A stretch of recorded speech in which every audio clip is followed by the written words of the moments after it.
qui organise. Il y a Congo, qui a fait pas mal de sorties en Europe pour prendre des jeux et venir au service avec un très difficile. Et il ne faut pas oublier que c'est des jeunes joueurs. Il y a tout le temps l'appréhension de bien débuter la compétition. Donc tous ces facteurs feront que c'est un match extrêmement difficile. Maintenant, il va falloir qu'on essaie de bien débuter cette compétition. Je pense que ça va être très important de bien débuter. Et ce qui va être plus difficile dans la réponse, c'est que tu ne connais pas l'adversaire, toi tu ne connais rien des adversaires. Donc c'est dans le match que tu dois essayer de mettre en place des choses, calculer comment l'adversaire arrive. Donc, et à côté des deux jeunes joueurs, donc ça montre que c'est un match très difficile. Merci coach. Bonjour tout le monde. Oui, on est là pour apprendre et on va essayer de prendre les matchs étape par étape. Je pense que c'est une poule de 4. Chaque équipe a 25%. Maintenant, après, la différence c'est sur le terrain. Mais au départ, on ne connaît pas les équipes, on ne connaît pas les uns et les autres. On va partir à chance égale, comme on dit. Maintenant, après les premiers matchs, après les deuxièmes matchs, on peut avoir la chance de ramasser l'équipe. Mais là, on part à chance égale. Je pense que quand on parle de jeunes joueurs, on est jamais prêt. On est tout le temps dans la formation, on est tout le temps dans l'installation des attitudes que doivent avoir les joueurs. Parce qu'on n'oublie pas que ces jeunes joueurs qui doivent aller en jouer en U20, U23. Au-delà de vouloir faire des résultats tout de suite, il va falloir installer une façon de jouer, installer des habitudes, les mettre dans les meilleures conditions de jouer. Et je pense que c'est pour ça qu'on s'est jamais fait en petite catégorie. Maintenant, on a très bien préparé ce tournoi. Je pense que depuis après l'effort, on a eu à faire 3 phases. Où on a, dans une première phase, revoir tout ce qu'on a fait à l'effort avec les gens. On avait joué le Cameroun 2 fois, je pense. C'était sur le plan des victoires. On a joué à partir au Maroc, joué le match contre Burkina aussi et contre Maroc. C'était pas très bien passé. Voilà, là, la troisième phase, on l'a fait au Sénégal. On a joué contre l'U20 qui était champion aussi. Il nous avait gagné aussi. Donc ça a dit, bon, viens ici. On peut pour continuer cette campagne, parce que c'est bon de jouer avec des garçons plus forts que nous, des garçons plus confiants que nous, voilà, pour essayer de se mettre dans les conditions de ce qu'on va trouver ici. Et là, je pense on s'est bien ressaisi, on a bien accompli notre travail. Je pense que l'essentiel, c'est avec la compétition. Les matchs préparatoires restent des matchs pour avoir des repères, pour voir les uns et les autres. Mais la véritable compétition, on commence les compétitions. Donc, le message, c'est déjà ce que je dois savoir qu'ils doivent essayer de démontrer leur nation. Donc, je pense que c'est important qu'ils soient imbues des valeurs nationales, comme on dit. Parce que c'est à cet âge qu'on les apprend à aimer leur pays, à mettre le drapeau, à se battre pour leur pays. Et je pense que ça fait qu'il faudra qu'ils soient compétitifs, très compétitifs, qu'ils soient. Voilà, parce que ce qui est important, c'est l'attitude qu'on va montrer dans le terrain. Nous, on insiste aussi l'attitude qu'il va avoir dans le fighting spirit, dans la façon de jouer, dans la façon de se battre sur les ballons. Je pense que s'il arrive à faire ça, il y a le talent, il y a la technique, il y a beaucoup de choses pour faire quelque chose. Je pense que d'abord, il faut servir de mémoire. Donc, je me rappelle que les jeunes qui jouent comme le Sénégal, si je me rappelle très bien.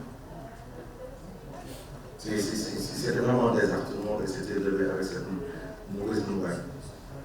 Des garçons qui venaient pour défendre le pays, qui venaient pour se battre pour une cause nationale, au pays, au sein de la nature. Donc vraiment, c'était un regret pour tout le monde. Et je pense que tout le monde s'est arrêté pour prier pour ces joueurs, pour ces jeunes qui n'ont rien fait pour courir. Mais comme on dit, nous on est des croyants, on croit en Dieu, le destin est tracé à tout le monde.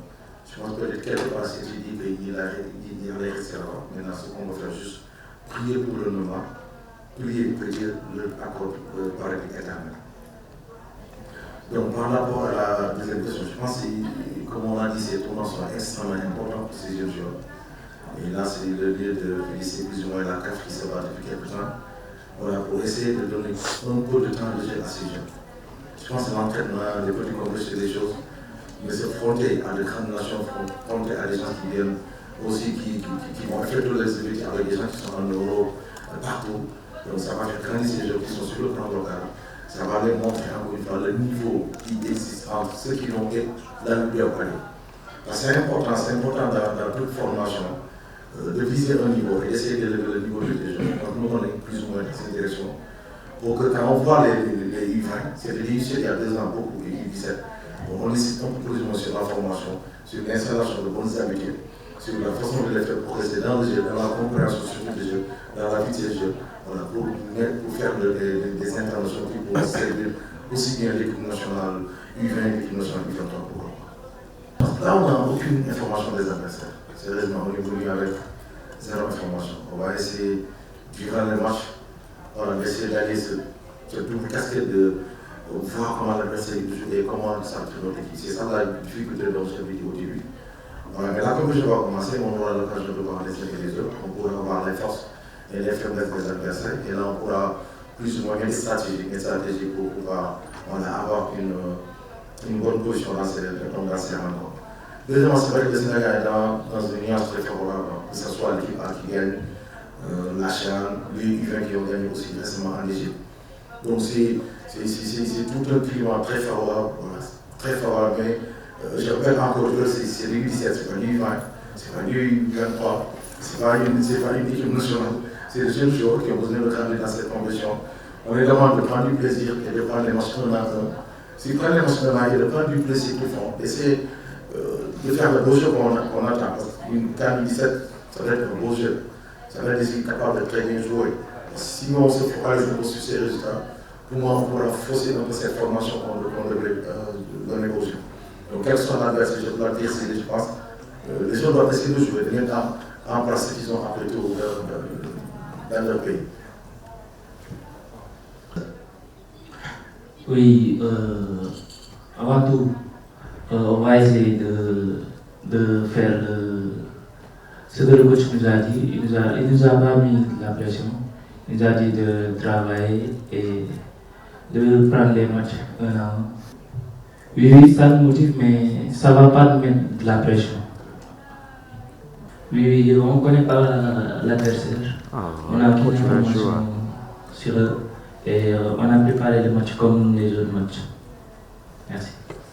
Merci à vous tous, merci coach, merci Amara, et on vous souhaite bonne chance pour votre match contre le Congo demain. Merci beaucoup. Merci.